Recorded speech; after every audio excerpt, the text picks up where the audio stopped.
Hi, I'm Danny Knightmare, and as you can see, I like cool stuff, and I like cool t-shirts. And that's why today's episode is brought to you by the Etsy shop t-shirts and stuff. And if you got a dark side like myself, I recommend the Dark Ones Closet on Etsy as well. Come on, who doesn't like cool shirts and cool shit? Use the code HORROR13 and save 13% off your order. Would I ever steer you wrong?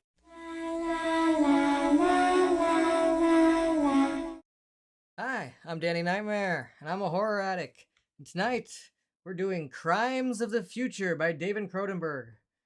His movie that came out last year in 2022. Not to be confused with his movie that came out in 1970, Crimes of the Future, with the same name. I don't think this is straight up a remake because there's some pretty big differences. That one had something to do with a house of dermatology called the House of Skins or whatever, and there's a dermatologist named Tripod, and he's trying to find his master, but then there's like a group of pedophiles. I don't like saying that word on here. And he's trying to save like a 5-year-old girl that was kidnapped by them. I don't know. It's weird. Kind of glad they didn't go that route. This is apparently not that movie. This is a completely different movie. I haven't seen that one. Maybe I should, but I don't know. It doesn't sound like something I want to watch. But I don't know. That was like his second film of all time. I think he did Stereo in 1969, and then he had some short films maybe before that. Did a bunch of TV movies for a while, and then yeah, he finally got doing like some better movies. Alright, Videodrone's probably one of my favorites. The Fly, obviously, but did some good ones. Shivers, I think, was probably his first like good one. And then he did Rabid, which they remade that recently. The Soska Sisters, that was okay. What up, Rising Sun? We also have Hightower Digital Media. Hey, ladies, how you doing, Rising Sun? It's Christian Orr. Oh, so what's up, Rising Sun? How you doing? What's up? But anyway, so Cronenberg, it's still around, still kicking. This is his newest movie. It's a very Cronenberg movie. It's kind of like Cronenberg's take on dystopian future. So I don't know. I was expecting a little Blade Runner in there, but with Cronenberg features, and it's kind of what I got. So it really has nothing to do with that first Crimes of the Future movie he made in 1970. This one is, well, it stars Viggo Mortensen, so that's really rad. He plays a guy named Sal, and he's like a performer. He's almost like what a TikToker or a YouTuber, I guess, would be in the future. People, Ariel, how we doing? Oh, if you guys are wondering, Gory is not here today. There's a little bit of a medical emergency between her and Lals. Nothing bad. Don't worry, they'll be fine. Yeah, she was gonna originally join me. She kept saying that she doesn't get this movie. Like, she's like, some movies go over my head. She hates to ever admit it, but this one, she's like, this movie goes over my head. Nothing goes over my head. If I'm too quick, I will catch it. Drax reference there. Rising Sun changed my YouTube name for safety, but already know me regular by now. Yeah, I know you, Ray. Christian Orr, my homie. Anyways, welcome to the land of the rising sun. Appreciate you as always. Ladies from Hightower Digital Media. Awesome. Very awesome. So, Ariel, glad you got to vote on the Oscars, Ariel. I know you were having trouble there. Anyways, so Viggo Mortensen plays Saul, and like I said, he's kind of like, I don't know. Alright, this movie is confusing at Cronenberg. They don't give you a lot of answers right away. The beginnings are always really like confusing because they don't tell you a lot of stuff. Like, I guess why would they organically talk about what's normal? Like, I don't know. They have different technology in the future. It's from this place called Life Forms Technologies, and they make tables and like chairs you sit on that feed you and make you digest and everything. They like, people don't even feel pain. They like, it's by advanced tools and medication and involvement. People don't even feel pain very often. It's very rare when anyone feels pain. So Viggo Mortensen, he has one of these beds that's also like, originally they made these beds and they're weird. They're like a cocoon, like a bug's nest, and it's controlled with a little scarab beetle that seems like it's alive. It makes noises like it's alive when it lights up and you push on it. It feels like alien technology, but they never straight up say there's aliens, so I don't know where this technology came from. But yeah, this is just what he does. This is like the beginning of the movie, and they throw all this information on you. They don't explain any of it really. You kind of pick it up as you go along, and you're like, okay. He and doesn't dance like a TikToker. He doesn't review movies like a YouTuber or whatever. What he does is that he performs live surgeries on himself, usually, and other stuff like that. He's got a assistant who wakes him up in the very beginning of the movie. Like, she wakes him up in his bed and she opens up the blinds and the sun comes on and he's like, "Who's that?" And she goes, "Caprice." It's like Caprice and the sun. It made me giggle. I don't know. I'm just a dork. Caprice Sun. But she's like the magician's assistant. She has more ambition than to just be the assistant at all times. She likes to be more of the spotlight herself. She kind of like is being mentored by him, but she is ready to take that limelight. So she performs like surgeries on him, and he has like these organs that he's growing. A lot of people, not just him, in the future start growing these weird organs that don't seem to do anything. They're just a random organ that's in your stomach. And this is all pretty much the very beginning of the movie. I'm not spoiling much. I mean, it's just a weird Cronenberg movie. There will be like some more spoiler stuff in here in a second, but I'm just going to tell you the beginning of the movie. It's weird, and it feels like spoilers, but it's just how this universe, I have to explain the universe to tell you anything that's going on. Yeah, like that's what they do. This bed is like made for autopsies, originally, but he's got it and he's using it to perform his. He's a, I don't know. It's just he's a performer. He's a celebrity. This is what they do. This is what replaces TikTok. Is people, not just him, like those people do other things too. Like there's this guy who they mutilate their bodies because they don't feel a lot of pain, so it takes a lot to feel anything. So I guess open surgery, while completely no medication really needed. He barely even feels that. As Kristen Stewart's character Timlin refers to it as surgery is the new sex, because people basically are getting off on pain, but not because so much that they're sickos. They're not like sadomasochists or whatever masochists in a sense. It's just they don't feel anything. It's gotten to the point in the future where there's so much technology, medication, all this stuff that humans don't feel like any pain. And that's like wrong because we're supposed to feel it. It's there for a reason. It's supposed to warn us when something's bad for us. It's supposed to do this. But we've gotten to the point where our beds and our chairs and our eating utensils and stuff make everything so painless and perfect for us, where there's no evolving for humans. There's like nothing left we need to evolve for. Therefore, we are becoming very synthetic. Like our whole world is synthetic. Like it's all plastic, all the garbage and fucking useless nonsense that we've made throughout the years. As much as I love it, as much as I love it, that's our whole world is that way. But yeah, he keeps growing these weird organs, so he puts on a show where Caprice assists him in his open surgeries, and she removes those organs. Well, we have a guy named Whippet, who's Kristen Stewart's like partner. Kristen Stewart, her name's Timlin. Like I said, their job is to find out these people who are growing these organs that don't seem to be doing anything. They're just random organs that seem to have no function that a lot of people are starting to grow. And it's their job to keep track of them, just keep tabs. They tattoo it. Vigo states that he doesn't like the tattoo. Saul, I guess, is I keep calling Vigo Morgan because that's just who he is to me. But Saul doesn't like the tattoos, but he gladly gets rid of it. They kind of do research, and they're just kind of like there to. But Kristen Stewart's character, Timlin especially, and not Whippet too. I mean, why is his name Whippet? People have the weirdest names in the future. Like, he conceived because his parents did a bunch of Whippets together? I don't know. Anyways, they have dumb names, but Kristen Stewart, like I said, she says surgery becomes the new sex. They're like enamored by him, and they're not supposed to. They're just supposed to do their job, and they're very drab office, and they just collect data, blah, blah, blah. They have very boring lives. So this big celebrity, and yes, he's a big celebrity. He's like, I don't know.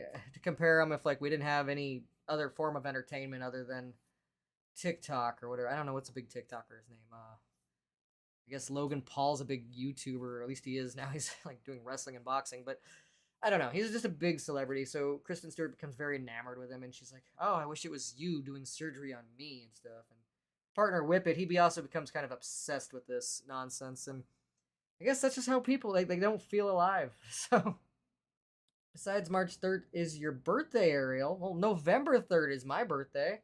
My sister's birthday is on the 3rd, a different month. My grandpa's is on the 3rd.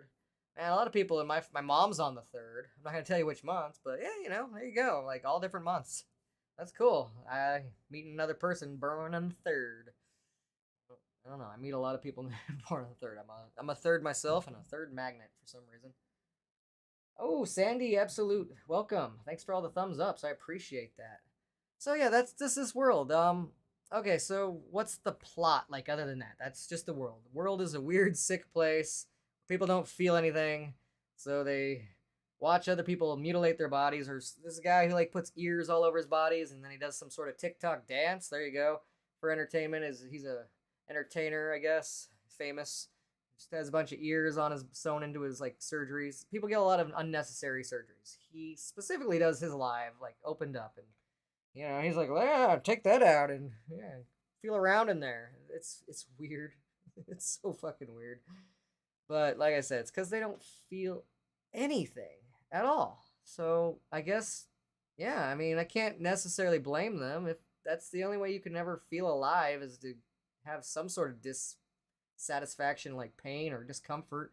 Like in the very beginning, he's complaining about how his bed hurts, and first I thought he was complaining, but no, he was happy that his bed like hurts his. He wakes up with bed sores or whatever. Cronenberg, you weird man. I mean, before this, what did he really do? I guess he did Cosmopolis, and it was okay. Before that, the History of Violence was really good, but it wasn't. It wasn't a Cronenberg movie. It didn't really feel like one, anyways. It didn't have that body horror type stuff. Crash was good. Existence with a Z, not so much. Naked Lunch was weird, but I liked that. Dead Zone. I mean, that's like two different movies, and that's more Stephen King's fault because the first half of the movie is like finding a serial killer. The second half of the movie is deciding if you should assassinate a politician before he becomes president because it saved the world later on.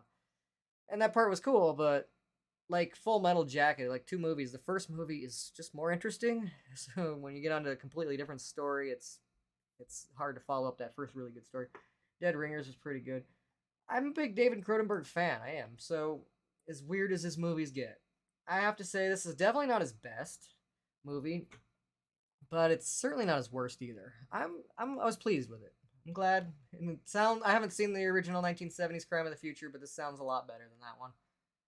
Yeah, the Fly one was too. Also, Fly one, two was good too. It wasn't Cronenberg that directed that one, but I still liked it. And I like the original Flies. I like all the Flies, to be honest. Their Fly movies are pretty good. Help me! But the Jeff Goldblum one is probably my favorite. it's messed up, you know. Good evening, guys. Well, hello, man. Thank you for joining us. If you didn't know, I said earlier, Gory's not here tonight. Something came up. She's fine though. She'll be back soon. She wanted to be here, but something kind of urgent came up. She had to deal with. All right. So, what is the real plot, though? What is the driving force that's pushing this plot forward, other than that he's performing surgeries? All right, this kid. This is the first 2 minutes of the movie. So, I mean, I guess a spoiler, but if you watch the first 2 minutes of the movie, here it is. This kid is like looking out in the water, and I thought there was like a spaceship half drowned in the lake in front of his house, but maybe not. I don't know. Maybe it's just a building or something. I'd have to. I didn't know. I thought maybe it was. I thought maybe there was alien technology because the technology they use is very bug-like. It looks like it's straight out of like Alien or some shit. But I don't know. They never straight up say anything about aliens, so I'm assuming these humans made these weird scare beetles and cocoon nest technologies just because why the hell not? Yeah, Sandy, absolute. Is it grotesque? Well, see, personally, when I see like real surgeries on TV, I'm pretty grossed out by that. Like I've seen some flipping through the channel, like surgery channel, gross. That's way worse than horror movies. But this, it never felt real enough to gross me out. It was not. It's not like a lot of pus or mucus, and that's the kind of stuff that grosses me out. Blood doesn't bother me, and the surgery didn't seem real. It seemed too sci-fi and too kind of that. So I didn't feel like it was too grotesque, but I could see some people might not want to watch this while eating. That's for sure. What's the rating on this one? It's rated R. There's a lot of nudity. There's a lot of sexual surgery. That's not even like so much like that. These people get in these beds and they basically that like I said, Kristen Stewart says sex surgery is the new sex. So it's kind of gross. Infinity Pool, are you going to be review? I will be reviewing that here shortly. around 7:45. Because I'm doing a whole Cronenberg night. We're doing David Cronenberg, and then we're gonna jump down to his son, Cronenberg, Brandon Cronenberg.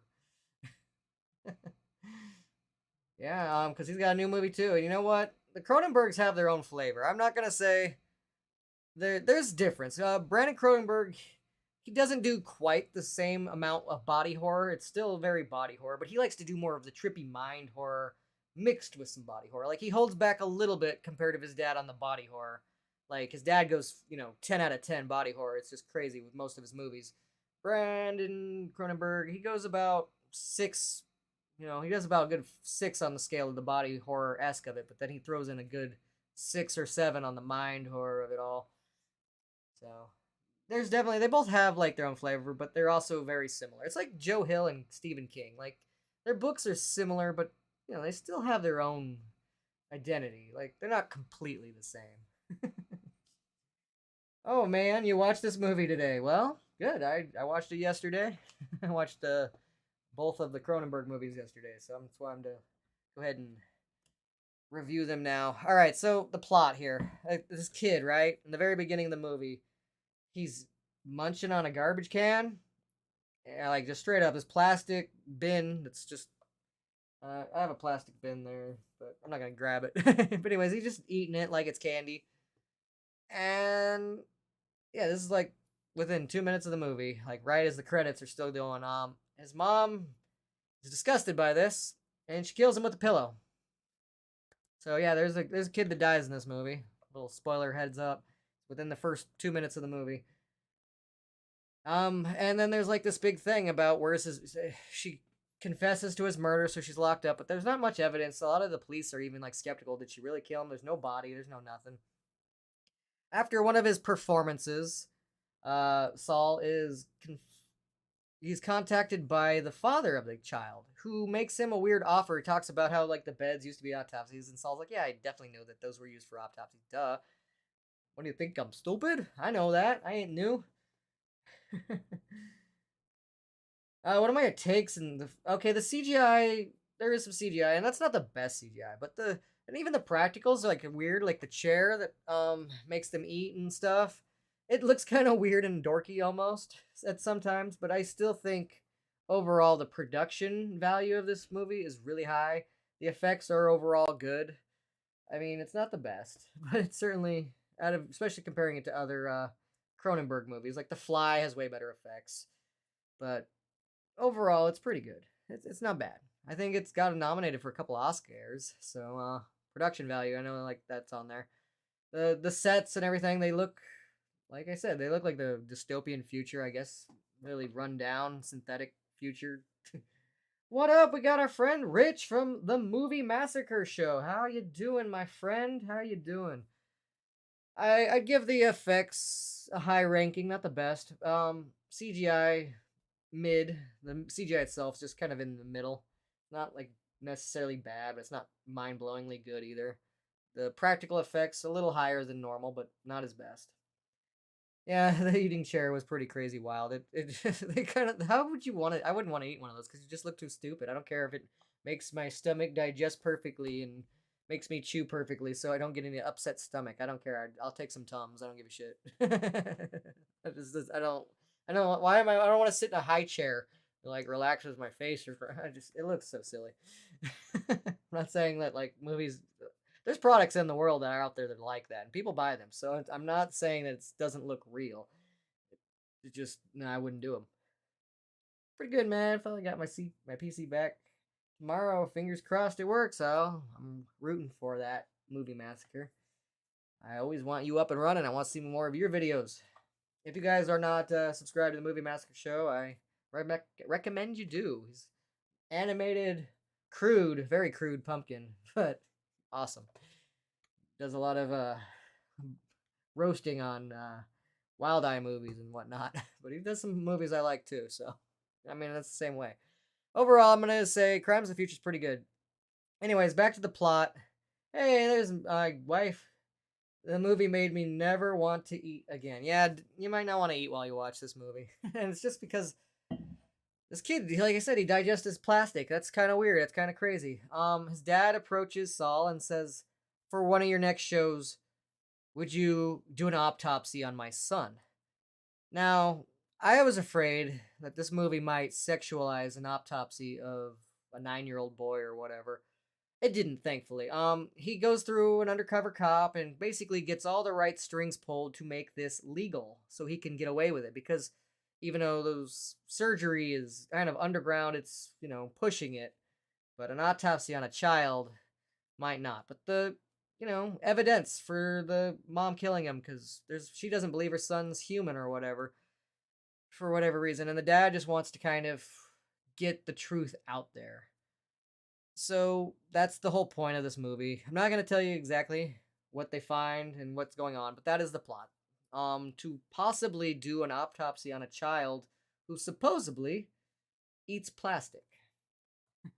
If Davy Bowie was still alive, he'd have been in this. Yeah, they'd have definitely a David Bowie song. He probably would have wrote for the movie. I can't join Danny because, well, there you go. Gory let the cat out of the bag. She has lice. I wasn't gonna tell anybody, but lols might have given her lice. So that's what our day's been about. I got my hair cut. I'm good. I am clean. Though just knowing about it makes me itchy everywhere. Bowie is still alive. He went home to the Goblin Kingdom with all those creepy Muppets. Ugh, I don't want to live in the Goblin Kingdom. Those Muppets creep me out. Good movie though. I mean, I'm not gonna lie. Labyrinth is good. Creeps me out. Probably more than most horror movies do. Creepy Muppets. Makes my skin crawl. Nothing's worse than the Dark Crystal. So, right before I get into any spoilers or whatnot, I am going to recommend you see it. I think this is a good movie. I mean, if Cronenberg's not your thing, obviously not for you. If you've seen any of his other movies and you are overall a fan of Cronenberg, you could handle some body horror. I think it's good. If you like some sci-fi shit, if you wanted to go a little more of the body horror, but kind of with a Blade Runner feel, this is good. If you liked Videodrome, it's not quite as good for me as Videodrome, but it's more, futuristic. Yeah, and it sounds a lot better than his original Crimes of the Future from 1970. I don't know, I haven't seen that, but that doesn't sound good. So, I'll have to check it out just because that's the kind of guy I am.